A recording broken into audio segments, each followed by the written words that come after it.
Hello, hello. Welcome back to Green Disruptors, Scaling the Future. I'm Megan Kjar. Today I'm joined by JP Cerda, who is the CEO of Renewable, joining us from London. JP's background spans commodity trading at companies like BP and Shell, and he's now building platforms in the renewable space, including tools that help companies procure and report clean energy more accurately. In this episode, we talk about the shift towards hourly matching and why it matters for corporate claims and grid stability, and how technology, including AI, can make renewable procurement faster, smarter, and more credible. Hope you enjoy. Welcome to Green Disruptors, JP. Thanks for joining us today. Thank you for having me. Tell us all where you are joining from. So, based in London, London Bridge, so quite central near Borough Market. Very cool. Is that where you're from originally? No, so originally I'm from Mexico, but been living in the UK for 22 years now. Wow. So yeah, quite used to the rain and the cold now. I was going to ask how the weather is today. Yeah, well, today is a bit cloudy, grim, but no rain, which is a bonus. Yeah, nice. Okay, well, let's talk a little bit about your professional background. Kind of give us a scope of your journey.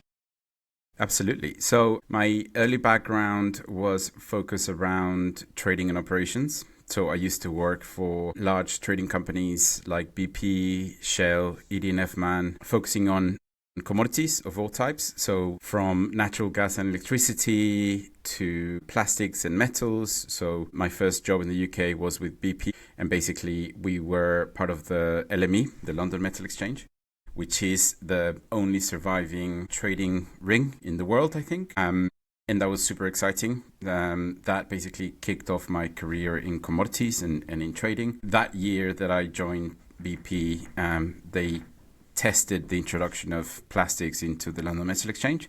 So my first role was get in the ring and support the traders. And it was a very exciting, dynamic environment, a lot of energy in the room. And I thought, I love this. And then move on to doing gas and electricity with BP as well and Shell. And then move on to soft commodities with a company called ED&F Man. So I was doing sugar, basically importing and moving sugar vessels from countries like Thailand and Brazil to buyers in Africa. So that was very exciting as well. So you definitely gained a very good understanding of the ecosystem of supply chains, I'm guessing. Absolutely. So I actually really enjoyed basically commodities in general, and I really enjoyed trading. But then came to the realization that I was on the wrong side. I was on the dark commodity side. So I was more focused on, like natural gas and plastics and sugar. And I was like, man, I need to move to the other side and focused on renewables, which is basically my passion. And I've always been super interested in renewables. I've always been very keen on basically like doing some good for the world. So about 13 years ago, decided to quit my trading career and move to renewables. I struggled to get a job, to be honest. Who's going to want an ex-sugar trader in the in the renewable sector? Plus, about 13 years ago, the renewables industry was kind of kickstarting. So there was, at least in the UK, it wasn't as prominent as it is right now. Yeah. So can we back up 3 steps? Because I think it's really interesting. You said, I've always cared. I've been interested. I've cared. Like, what formative experiences do you have that made you care, I guess? Trading is always hard. Is a very harsh environment. I think between traders, they become your competition, your main competitor.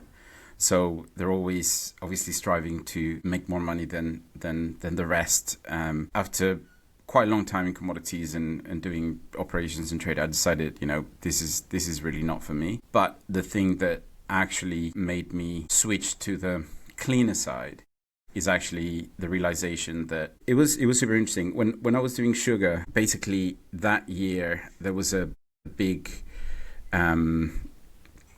push from the UK government to avoid the consumption of sugar. So basically, it became the new alcohol during that time. There were some documentaries around why sugar is really bad for not just for kids, but for everyone. And Yeah. there was that demonization of the sugar industry. And I was like, okay, I can't think of any other like commodity that I would be interested in apart from renewables. Yeah. And I wanted to make that leap of faith and do something actually good for the planet. It's like 5 years down the road, you hope they're not making a documentary about what you chose to do next and exposing how terrible it is for humanity. I know. I mean, in the US, they're trying. Oh, I know. I think Trump is trying to demonize renewable energy. The biggest hoax. Yeah. So, yeah, I don't really think that's going to work though. That's I don't either. Yeah, it's a little bit different. I just think his followers are just so loud that it makes it think like more people agree with him than do. But yeah, I don't absolutely. know. So let's move on to Renewable and you starting up your own thing. Yeah, absolutely. So I started off setting up my own company because I couldn't get a job in renewables. So I did a lot of research on a specific, back then it was a little bit like unique area of renewables, power purchase agreements. So I thought, as a concept, the fact that it could create more demand, create more generation and support renewable energy developers to build more assets was very appealing to me. So I decided to basically specialize in that, focus on that, and set up a consultancy focused on PPA advisory, hired few very amazing people in the renewable energy industry as consultants, and we started growing. We had customers like Yum Brands and Virgin Media as our customers, and then we started to grow, and eventually we got acquired by a Swiss company called Southwell Group, and that led me to create my second company because I'm super interested also in technology, how technology can simplify things, how technology can be basically like magic. When you go into a platform and think, wow, how did that happen? I didn't know you could do this. I've always been really, really keen on building something like that. So I decided to set up a company that digitizes how companies consume energy and contract energy from PPAs through a digital platform. And initially it was I remember my first version was a Wix site that basically, I think it was a catalog for shoes or something. And then I basically took the photos down and put photos of wind and solar farms, spoke to a bunch of developers and generators and started promoting their assets, and then got quite a lot of responses from the corporate sector. Took a while, to be honest, took a couple of years to be positioned and to be the platform. Obviously, I started hiring some developers and started building the code and became quite a sophisticated platform, and started getting a lot of traction with very large enterprises. We had probably around 60, 70 corporate buyers running tenders for PPAs. And then on the other side, we had around 200 renewable energy assets across the UK and Europe. We had one competitor in the US, and then basically started gaining more traction, and eventually we got acquired by Schneider Electric about three and a half years ago. And then I stayed with Schneider for a year to do the transition, and then decided to basically build another platform, another company more focused on hourly matching, which is what Renewable is today. Okay, so not built on Wix, I'm assuming. No, not anymore. That definitely served its purpose for probably like a couple of weeks. Yeah, you got to have something. You got to have something for sure. Yeah. So tell us, what's the unique angle? What problems you're solving? I guess I could use a better overview of the technology and the markets anyway. So. Yeah. So what the problem we seek to solve is twofold. The first one is, now that there's a wider adoption of renewable energy and it's much more mainstream in some countries in Europe, renewable energy has been advancing very quickly and has overtaken fossil fuels. Now it's all about making sure that the output of the renewable energy asset, so if wind, solar, hydro, fits your consumption profile as a corporate on an hourly basis. And the thing is, so there has been quite a lot of claims around, some corporates claim to be 100% renewable, and sometimes they've been doing the right thing and signing power purchase agreements and outsourcing renewable energy from renewable energy utilities and generators. When you double click on how the output of those renewable energy assets fits their consumption profile, then on an hourly basis, probably they're not matched 100%. They might be matched, 40, 50, 60, 80%, which the whole idea of this is that, in some hours of the day when the sun is shining and there's excess solar, there are excess certificates and excess energy. If we continue down that route, then like some countries in Europe are seeing the emergence of negative pricing, which is basically like affecting the business model for a lot of developers because investors don't really want to invest in assets that are not going to yield good prices if there is excess solar. So the idea is that there's also other problems like grid congestion, and hourly matching basically what it does is double clicks on what the output is of those renewable energy assets and when the energy is produced, with a view that you should really be supporting wind generation if you're a data center that consumes energy 24/7, for example. Also, it really supports the business around battery storage, because what battery storage operators can do now is basically charge the battery in the middle of the day when there's excess energy, and then deploy it in the middle of the night when there's no wind or no sun. Basically create a kind of natural baseload. And that really is the next impactful procurement stage. Here in Europe, the Greenhouse Gas Protocol Scope 2 basically references hourly matching, and it's going to be, the likelihood is that it's going to be a requirement for companies to integrate it as part of the reporting by 2027, and then from then on, it's going to be implemented. It's an accountancy standard, so it's a how most companies report their emissions, and it's going to be upgraded to integrate hourly matching. So I'm hoping this is good news for you, meaning that people are actively seeking you out because of this. 100%. Being an entrepreneur is not easy. You either have to be ahead of the market, or if you're Yoda type entrepreneur, then you can actually spot the exact moment when the market is ripe enough to create your startup and then, make it a success overnight, which rarely happens. So basically, you need to do the right thing, which we definitely are. We are specializing in hourly matching, so our platform is very sophisticated, allows companies to actually extract information or data automatically from smart meters and output meters and do the matching seamlessly, which is exactly what we wanted to achieve. So we're supporting now very large organizations that want to understand more about hourly matching, how well matched their consumption and their PPAs and their, the production, their contracts are together. And then what we do is we create what is called the CFE report, so a carbon-free energy score, that basically shows them side by side, region by region, how well matched their procurement strategy is with their consumption. I'm wondering, even though people are aware that they need this, are there any education gaps that you're having to fill?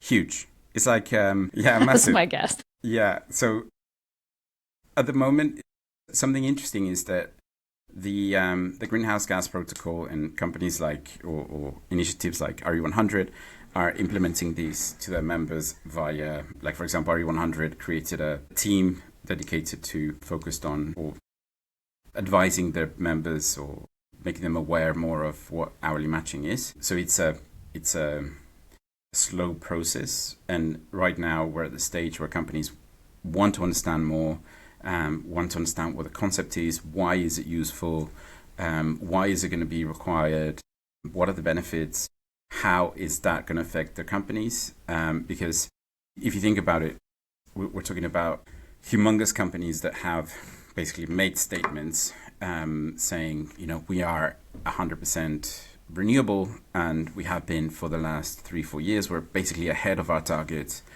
And now with hourly matching, we're saying, actually, you're not. You're actually 75%, which it could be a strong hit for some companies. But then, it's part of the impactful and regulatory changes that will stabilize the way that renewables are produced and the way that renewables are procured. So given that gap in understanding, how are you solving it? I feel like I could word that question better, but is there an angle that's working better than others? That's what I meant to ask. Well, the angle that is working well is our job as a company is not to reprimand companies on or telling them they're wrong of what. Right, that usually never goes well. Right, that never goes well, and that's definitely not what we're doing. So, what we are doing is running some pilots with some large organizations in some specific geographies and some specific regions to say, okay, let's do a test here. Right, let's see, give us all the information of your renewable energy contracts and your PPAs and everything. Give us all the information you have on your consumption, and then we'll tell you how well matched you are on an hourly basis on this specific region, right? And the reason, and we just provide a report that tells them their hourly, monthly, and annual score. And the whole idea of that is not to say, "Oh, you told the public that you were 100% renewable." Yeah. So the whole idea of that is to say, okay, let's see how we can improve that. Help us create some more products that can optimize your existing certificates and your existing PPAs. For the greenhouse gas protocol, there's going to be a grandfathering clause where, if you sign a 15-year PPA, it's not going to be cancelled overnight, right? So that is still going to count towards your renewable energy score and your targets, etc. The whole idea about this is to slowly start integrating different, more impactful methods of visualizing how different technologies can produce different energy at different hours and what is your consumption profile and how that matches. Yeah. That makes sense to me from a sales perspective, because you just have to have some first level of the relationship where you're building trust and showing your credibility and authority. And that seems like a good way to just get people comfortable with dipping their toe in, basically. Yeah, absolutely. And that also is not going to be solely on the corporate, right? Or the responsibility of the corporate. We're seeing quite a lot of, at least in the UK, quite a lot of utilities and generators that are starting to basically measure the assets that they have and the energy that they produce and the certificates, how they can allocate it on an hourly basis to their customers.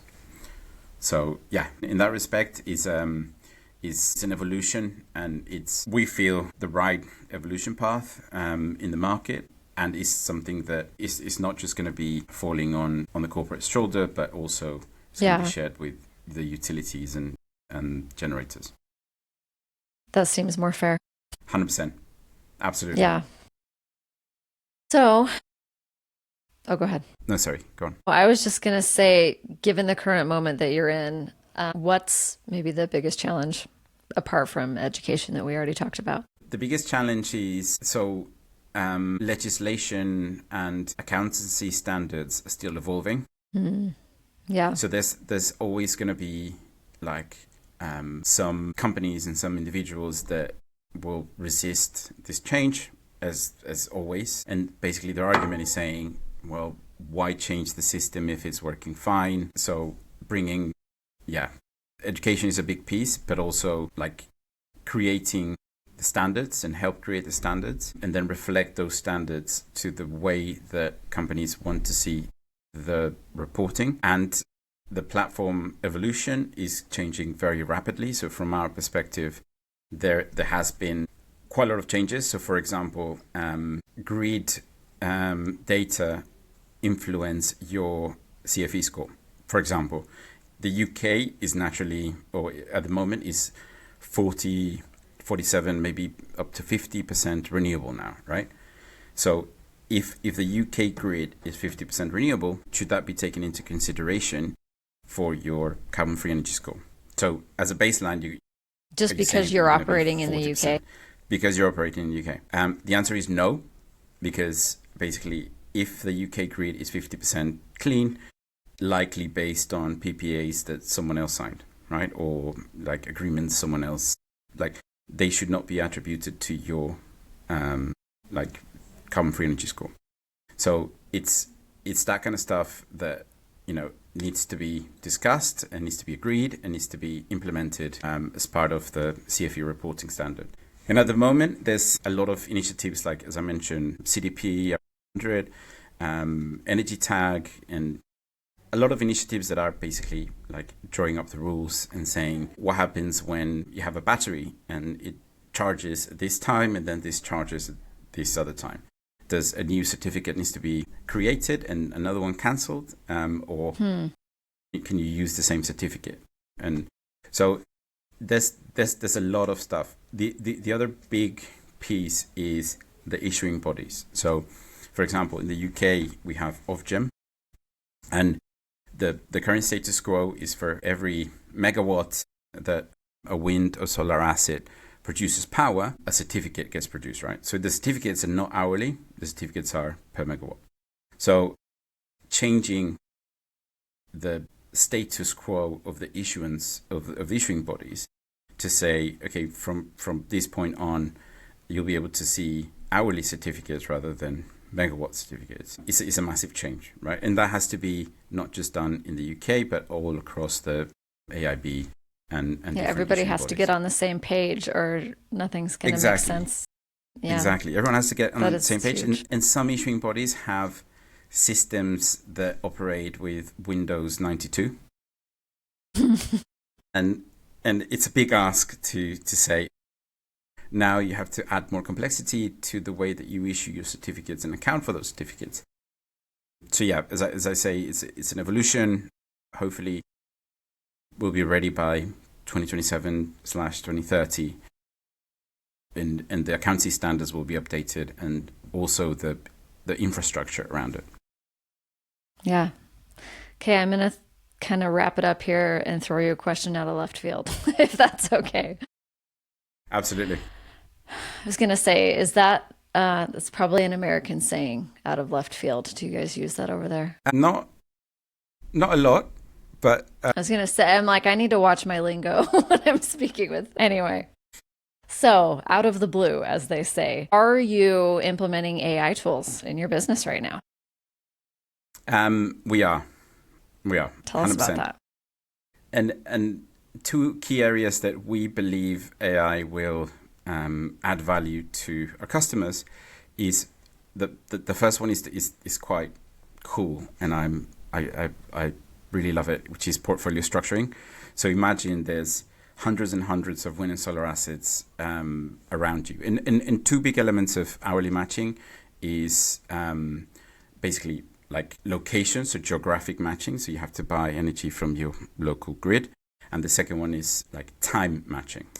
So basically like match 1 hour of production with 1 hour of consumption.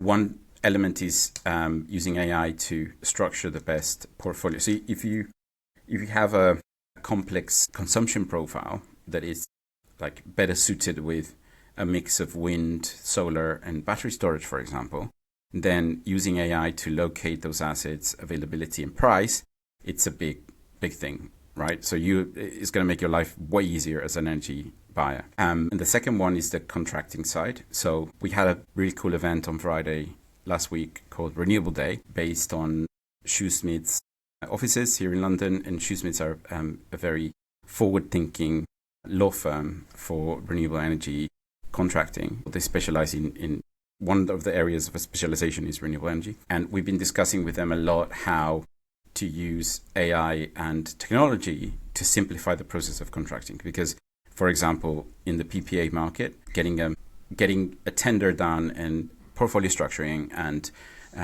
like matching supply and demand can take a couple of months. Yeah. But sometimes negotiations and closing of that PPA can take 6, 7, 8 months. By the time you kind of agree the price, that price has expired, for example, right? And you have to start negotiations again. So how do we use technology to bridge that gap and make that process more efficient is something that we're working on with them. And AI is perfect for that. Yeah. I love talking about AI in the context of any sustainability company because really at the bottom line, it's about efficiency.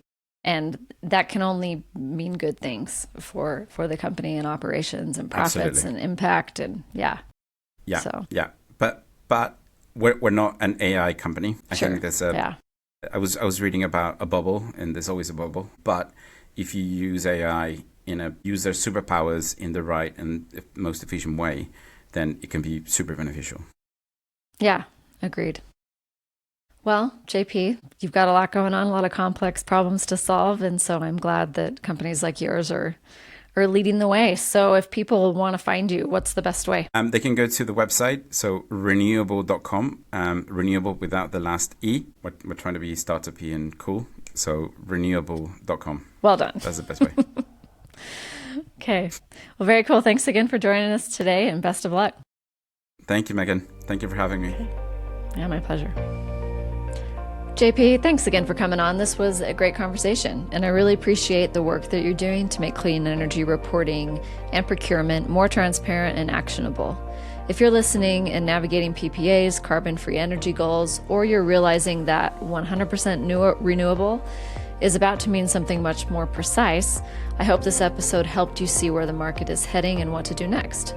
You can find JP at renewable.com. Renewable is spelled Renewabl.com. It's renewable without the last E. And this episode is sponsored by Mountaintop Social Marketing, your pipeline accelerator and growth partner in sustainability. If you're a climate or energy company looking to build consistent demand, stronger positioning, and a healthier sales pipeline, you can learn more in the show notes. Thanks for listening, and I'll see you in the next episode.